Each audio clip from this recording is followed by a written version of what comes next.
Good evening दोस्तों। आज का अपना टॉपिक है पैसों को कैसे बचाएं।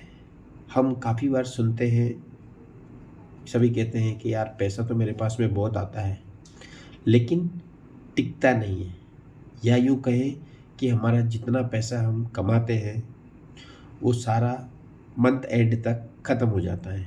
इसके पीछे का कारण क्या है कि हम लोग जो हमारे जीवन में जो लीकेज है, लीकेज कौन से हुए कि जिस तरीके से एक बाल्टी है, उस बाल्टी को आपने पूरा भर दिया और उसके अंदर अगर छोटा छोटा छेद भी रह गए तो उस छेद से आपका सारा पानी निकल जाएगा। सेम उसी तरीके से हम जो कमाते हैं उसके अंदर हमारे लीकेज को अगर हमने आइडेंटिफाई नहीं किया तो हमारे पास मंथ एंड में पैसे नहीं बचेंगे। तो लीकेज कौन कौन से हुए? अनावश्यक जो हमारे फिजूल खर्च हैं, ये हमारे लीकेज हैं।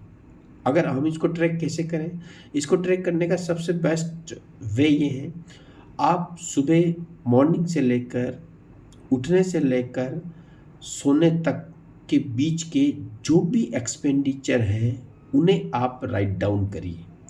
हर एक चीज़ को, चाहे छोटा, अगर आपने आपकी गाड़ी के अंदर 20 रुपये का हवा चेक करवाने के लिए आपने दिया है या 5 रुपये की कोई चीज़ आपने खरीदी है, और बड़े से बड़े 100 रुपये, 500 रुपये, 10,000, लाख रुपए तक का अगर आपने कुछ भी एक्सपेंडिचर किया है, आप उसे ट्रैक करें।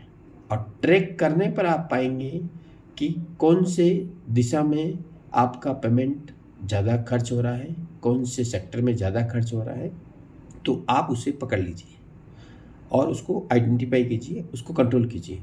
उसके अलावा जब भी आपका सैलरी आती है या आपका पैसा आता है तो एक जो नॉर्मल रूटीन है उसको बंद करिए। तो नॉर्मल रूटीन क्या है?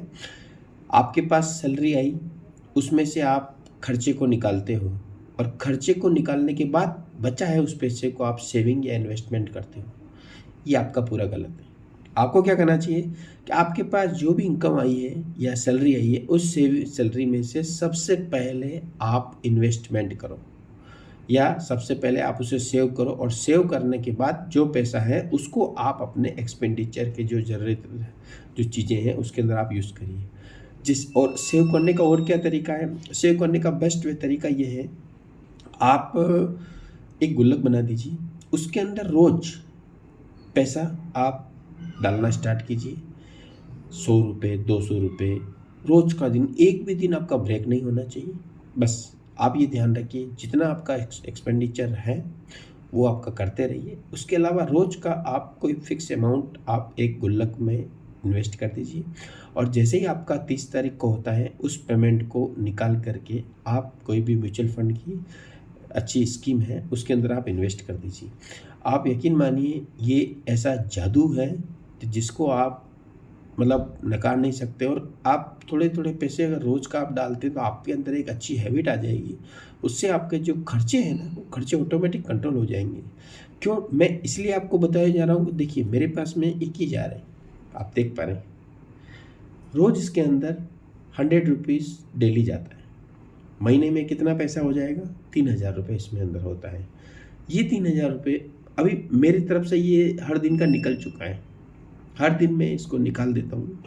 अब 30 तारीख के दिन मैं इस पैसे को निकाल करके अपना SIP म्यूचुअल फंड की उसके अंदर लगा दूंगा। तो क्या मुझे कुछ आया जोर? नहीं। जी हाँ, नहीं। तो आपको इस तरीके से ये फॉर्मूला लगाना चाहिए। शुरुआत में आप छोटा अमाउंट इकट्ठा करिए, फिर धीरे धीरे करके आप 100 रुपये से बजाय थोड़ा थोड़ा, जैसे जैसे आपका खर्चों को आप कंट्रोल करोगे, जो खर्चों को कंट्रोल करो वो सीधा इसके अंदर इन्वेस्टमेंट में लगाते रहिए। और डेली का आप सेविंग कीजिए, हर दिन आप डेली सेविंग कीजिए। अगर किस दिन आपके पास में नहीं है तो भी आप कम से कम 2 रुपये, 5 रुपये आप डालिए। एक प्रॉपर सिस्टम बनाइए, क्योंकि कहा जाता है पीपल फेल, सिस्टम वर्क्स। तो सिस्टम आपने फॉलो अगर किया है, डेली आपका फॉलो करने पर आपको रिजल्ट मिलेंगे। ये एक ट्रूथ है। तो आप प्लीज़ इस तरीके का सिस्टम बनाइए, पैसों को सेव कीजिए ताकि ये पैसे आपके लिए ग्रो कर सकें। Thank you, have a nice day.